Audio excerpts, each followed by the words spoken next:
ஒரு 10 வருஷத்துக்கு முன்னாடி பார்த்தீங்கன்னா, இந்த பைக்கில் போயிட்டு இருக்கும்போது மைக்கை பிடிச்சி பரப்புரை பண்ணிகிட்டு இருப்பாங்க. இந்த ஆட்சி என்ன பண்ணுது தெரியுதா, அந்த கட்சி என்ன பண்ணுது தெரியுதா, அமெரிக்கா, ஆஸ்திரேலியா, ஜப்பான், சைனா அப்படின்னு பேசிகிட்டு இருப்பாங்க. அப்போ முதல்ல நான் வந்து இந்த ரோட்டில் போகும்போது நான் பின்னாடி உட்காந்துட்டு சொல்லுவேன், ஆனால் பாருங்கள் வந்து அரசியல் பண்ணுறது நம்ம நாட்டில், இவங்க எங்கேயோ உள்ளதெல்லாம் பேசிகிட்டு இருக்கானுங்க அப்படின்னு நான் பேசுவேன்.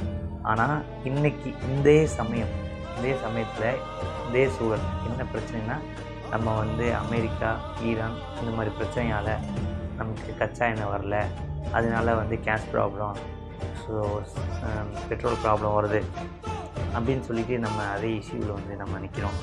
ஸோ அப்போ அன்றைக்கி அந்த 10 வருஷத்துக்கு முன்னாடி அதே அரசியல் தான், இன்றைக்கி அதே அரசியல் தான். ஸோ அப்போ வந்து இங்கே ஏன் மாற்றம் வரல அப்படின்னா, நம்ம நாட்டில் வந்து என்னடா இல்லை, நம்ம நாட்டில் தண்ணி இல்லையா, மரம் இல்லையா, செடி இல்லையா?